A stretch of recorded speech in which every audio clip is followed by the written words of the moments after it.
Welcome to ஆத்மா. வாய்ப்புகள் அமைந்துவிட்டால் தங்கம் கூட வைரமாக மினுமினுக்க ஆரம்பித்துவிடும். 20 ஆண்டுகால காத்திருப்பு நரேஷ்குமாருக்கு. எதிரிகள் இல்லை. ராம் மகாலை தனது என்று உரிமை கொண்டாடிய ஆத்மாக்களும் இப்பொழுது இல்லை. இனி என்ன கவலை? தன் பங்களாவை தான் நினைத்த விலைக்கு விற்று விடுவதுதானே அவனது குறிக்கோளாக இருக்கும். வியாபாரிகளின் நோக்கம் வியாபாரத்தில் இருந்தாலும் அவன் செய்த பாவங்கள் எல்லாம் அவனை பின்தொடர்ந்துதான் சென்று கொண்டிருக்கும். அவன் செய்த காரியங்கள் எல்லாம் நன்மை என்று நினைத்துக் கொண்டிருக்கும் நரேஷ்குமார் அவன் செய்த பாவங்கள் எல்லாம் விஸ்வரூபம் எடுப்பதை அவன் அண்ணாந்து பார்த்தால் தானே தெரிய வரும். இருப்பவன் நினைத்ததையெல்லாம் வாங்கிவிட முடியுமா? நரேஷ்குமார் வக்காரியாவின் நிலை இனி என்னவாக போகிறது? வாருங்கள் ஆத்மாவிற்குள் செல்வோம்.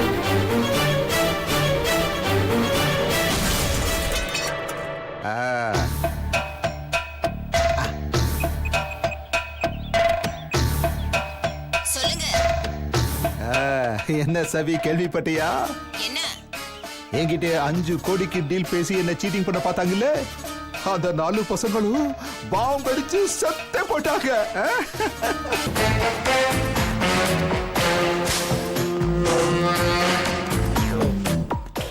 Good morning sir.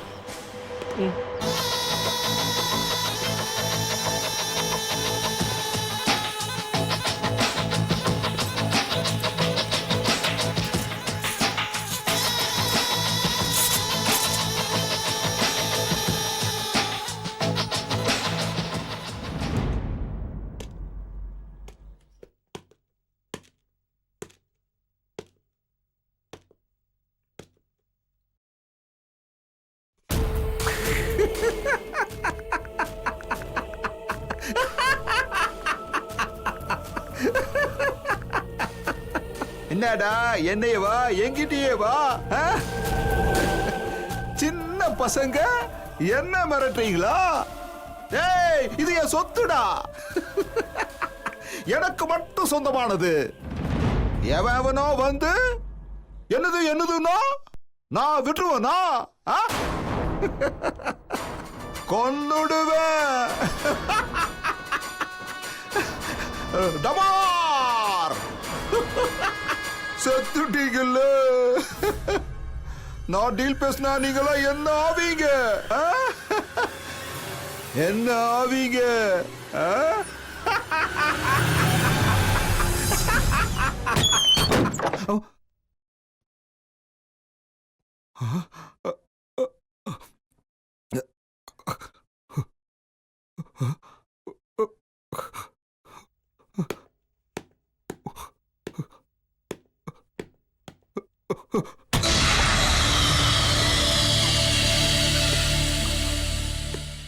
ஐயோ, இது ஏன் வீட்டு பாத்ரூம் இல்ல?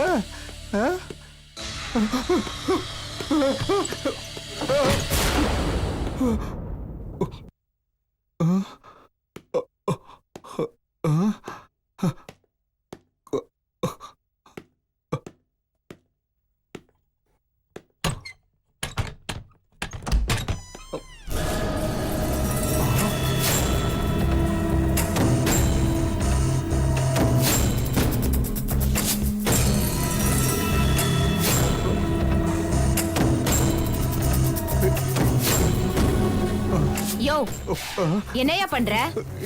கட்ன பொண்டாட்டிய திருட்டுத்தனமா பாக்குற. வெளிய மேஞ்சிட்டு வீட்டுல வந்து சட்டிய காட்டுற. ஒரு புள்ளைய பெத்துக்க வழி இல்ல. பொண்டாட்டிய தவிர உனக்கு எல்லாத்துலயும் ஆசை இருக்குல்ல.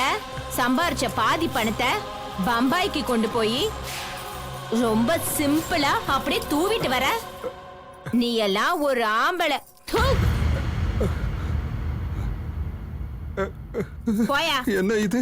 ஒண்ணுமே புரியலையே.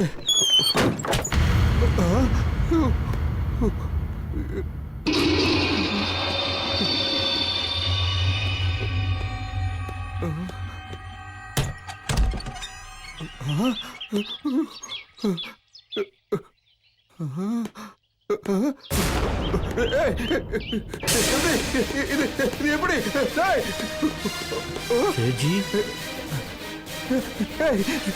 நீ எங்க இங்க வந்திருக்க? நான் எப்ப இங்க வந்தேன்? சாப், காலையிலே நீங்க வெளியே போனீங்க, இப்போ உள்ள இருந்து வெளியே வரீங்க. எங்கே உங்க கார்? கார் அந்த வீட்ல இருக்கு.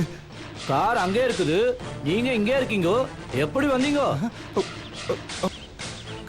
காரு என்னோட காரு, நான் எப்படி?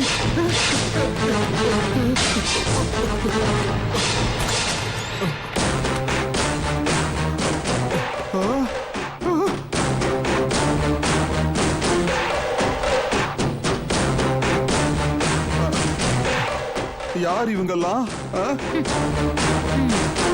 இவர்தான் என் புருஷன். ஊரு பணத்தெல்லாம் கொள்ள அடிச்சு ஊரு பணத்தெல்லாம் ஏப்பம் போட்டு இதெல்லாம் யாருக்காக சேர்க்கிறாருன்னு கேளு. இதெல்லாம் யாருக்காக செய்யற சேட்டு? ஏய், யாரா நீ?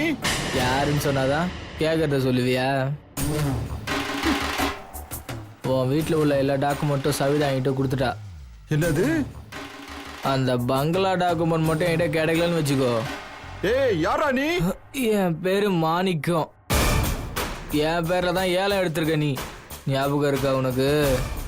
ஏய், அது ஏன் பண்ணாண்டா? அந்த சொத்து என் பேர்ல தானே இருக்கு.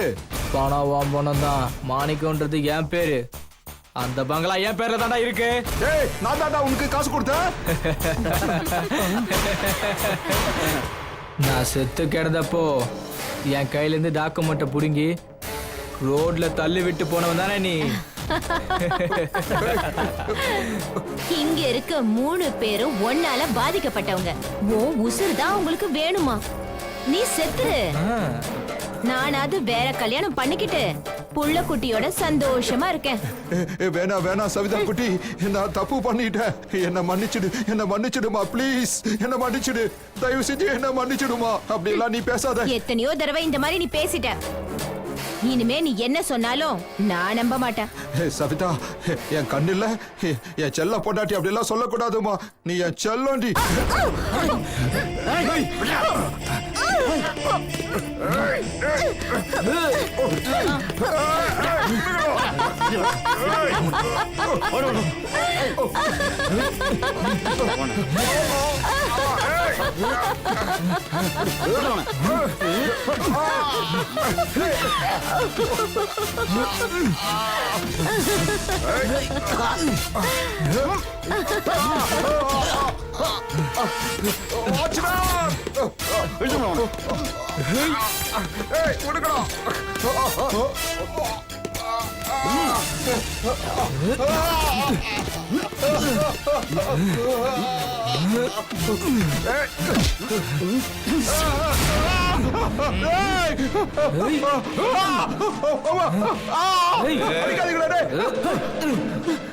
எத்தனை பேர் அடிப்பீங்க?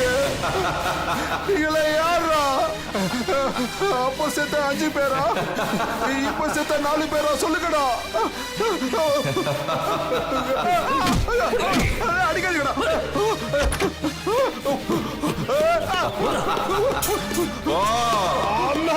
ஐயோ,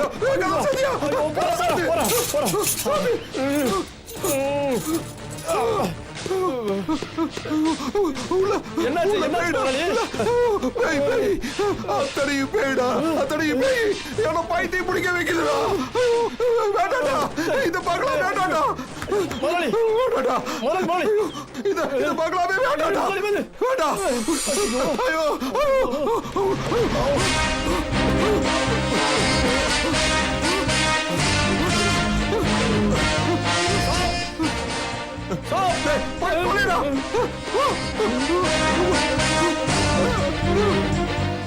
சேட்டுக்கு பைத்தியம் முடிச்சிச்சு போல இருக்குது.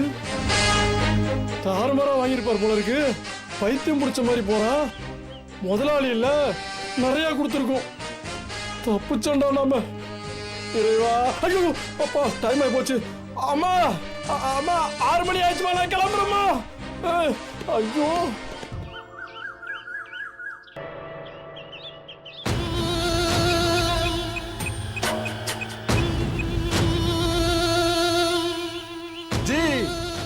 என் பங்களால இருந்த பேய்ங்க, பிசாசுங்க, பில்லி சூனியங்க எல்லாத்தையும் அழிச்சுட்ட.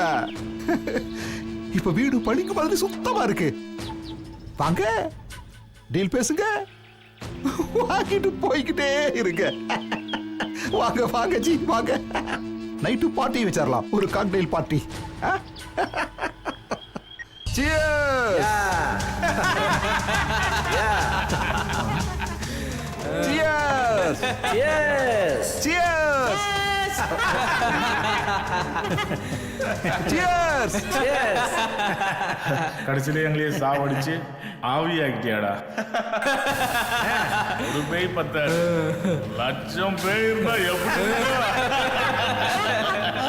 என்னையா பேசுறீங்க? Cheers! அச்சா அச்சா அச்சா இவன் எல்லாம் புதுசத்தா.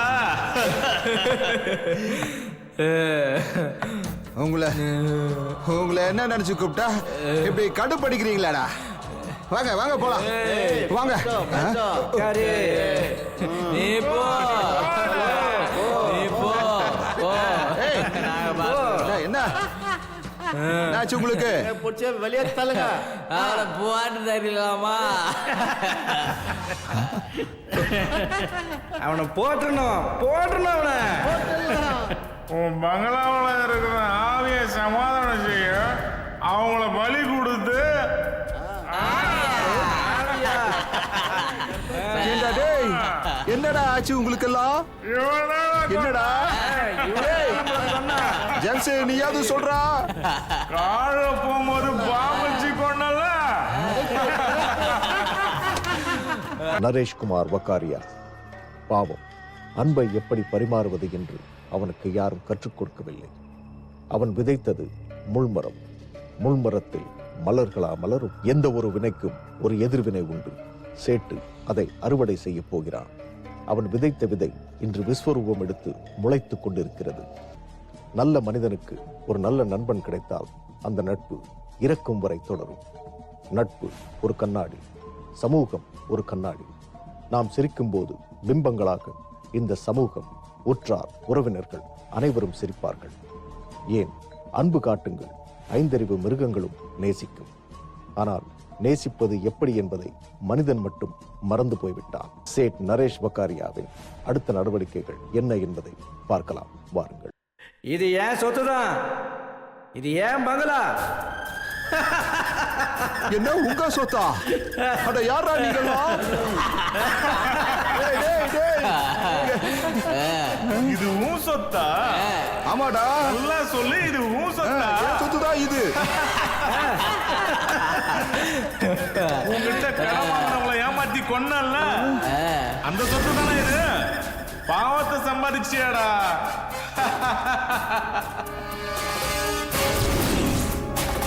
இனிமே பாரு, 1,00,000 பேர் இந்த வீட்டுக்குள்ள வந்தாலும் எல்லாரும் பேயதாண்டாலே வாங்க. ஆமா, எங்க அப்பா இவன்ட்ட ஃபைனான்ஸ் வாங்கி கரெக்டா டியூ கட்டினாரு. கடைசி மாசம் டியூ கட்ட போகும்போது ஓவர் டியூ, ஃபைனான்ஸ்ல இன்னும் பாதி பணம் பேலன்ஸ் இருக்குன்னு சொல்லி வண்டியை பிடிக்க வச்சுக்கிட்டான். எங்க அப்பாவால அதை தாங்க முடியல. நெஞ்சு வலி வந்து அன்னைக்கு நைட்டே போய் சேர்ந்துட்டாரு. அப்ப நான் காலேஜ் படிச்சுட்டு இருந்தேன், டிஸ்கண்டினியூ. எங்க அப்பா மாதிரியே நானும் ஆட்டோ ஓட்ட வந்துட்டேன். இல்லாட்டி நேரம் நல்ல வேலையில இருந்திருப்பேன். என் தலையெழுத்த வேற மாதிரி இருந்திருக்கும். நிறுத்துக்கடா. நம்ம வீடு 1.5 கோடி ரூபாய்க்கு ஏலம் போயிடுச்சு. சேட்டு நம்ம வாங்கின கடனுக்கு அசலும் வட்டியும் சேர்த்து 1.5 கோடி ரூபாய் ஆயிடுச்சுன்னு சொன்னான். இப்போ அந்த அமௌண்ட்டுக்கு ஏலம் எடுத்திருக்கான். எல்லாம் அவன் செட்டப்பு. அவன் ஆளுங்களை வச்சு தான் வாங்கியிருப்பான். ஒரு வீட்டுல ஒரு பேய் பத்தாது, 1,00,000 பேர் இருந்தா எப்படி இருக்கும்? நீயும் ஒரு ஆடு, நானும் ஒரு ஆடு. எப்போ வேணாலும் எவனை வேணாலும் பலி கொடுப்பான். ஓ, போய் கழுத்த நீட்டு. டேய், நீங்க இது என்ன பேசுறீங்க? இது எல்லாமே ஏன் சொத்துதான்டா? நீங்க போகடா. அந்த பங்களா என் பேர்ல தான் இருக்கு. டேய், நான் தான்டா உனக்கு காசு கொடுத்தேன்.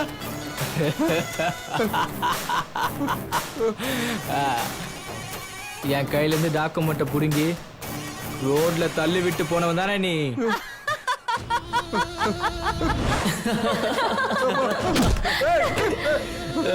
என்ன விடுங்கடா, விடுங்க. டேய், என் டாக்குமெண்ட் கொடுங்கடா. டேய், என் டாக்குமெண்ட் கொடுங்கடா.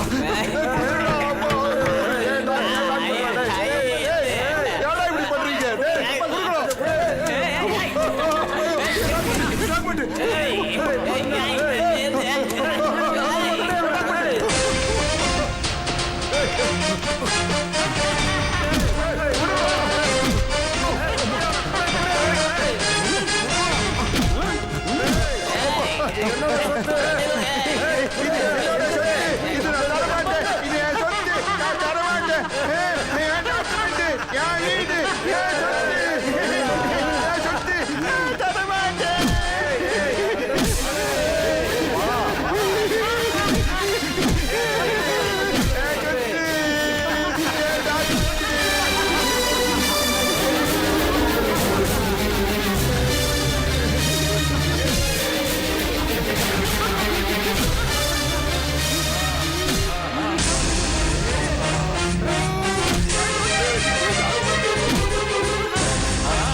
நரேஷ்குமாரின் எண்ணங்கள் எல்லாம் எதிர்மறை வினை எண்ணங்கள்.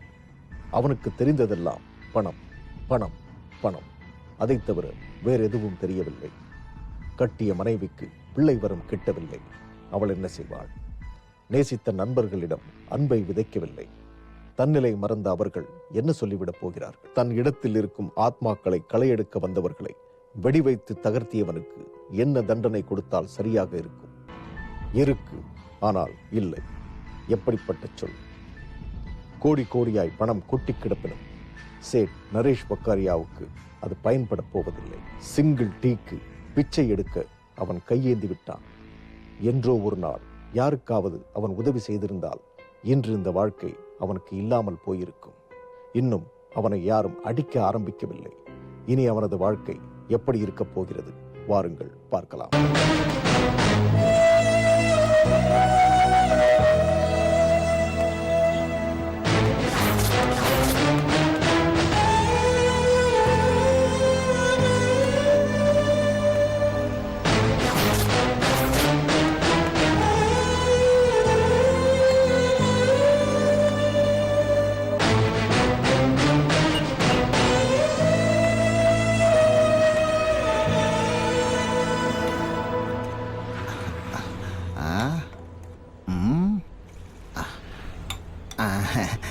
டீ கொடு.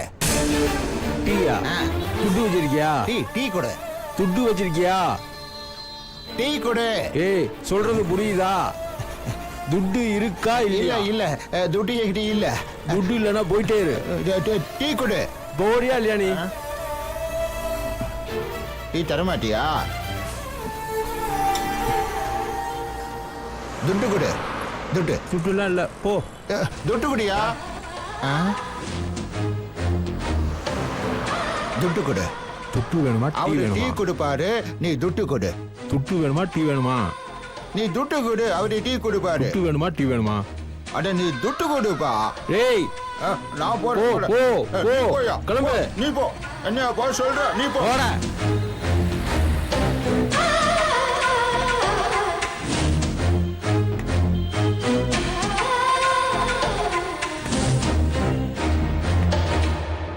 கோடீஸ்வரன் என்ற பெயர் இருக்கும், ஆனால் ஏழையாக குடித்தனம் செய்து கொண்டிருப்பான். கண்ணன் என்ற பெயர் இருக்கும், ஆனால் அவனுக்கு பார்வை இருக்காது. இன்று ரமேஷ்குமார் வக்காரியா கோடீஸ்வரனாக இருந்தும் அவனுக்கு ஏன் இந்த நிலை? காலம் நம்மை கண்காணித்துக் கொண்டிருக்கிறது. இந்த பிரபஞ்சத்தில் எங்கோ ஒரு மூலையில் ஏதோ ஒரு சக்தி நமது நடவடிக்கைகளை சேகரித்துக் கொண்டுதான் இருக்கிறது. செய்வினை பயனாக நாம் உருவாக்கிய அனைத்து கேள்விகளுக்கும் நாம் பதில் சொல்லித்தான் ஆக வேண்டும். வேறு வழியே இல்லை. ஊர் ஊராக சுற்றித் திரியும் எத்தனையோ நரேஷ்குமார் வக்காரியாக்கள் இருக்கத்தான் செய்கிறார்கள். அவர்களின் ஒவ்வொரு பின்புலமும் ஒவ்வொரு கதையை சொல்லும். நாளை மீண்டும் ஒரு ஆத்ம நிகழ்வோடு உங்களை சந்திக்கிறோம். அதுவரை காத்திருங்கள். இது ஆத்மா.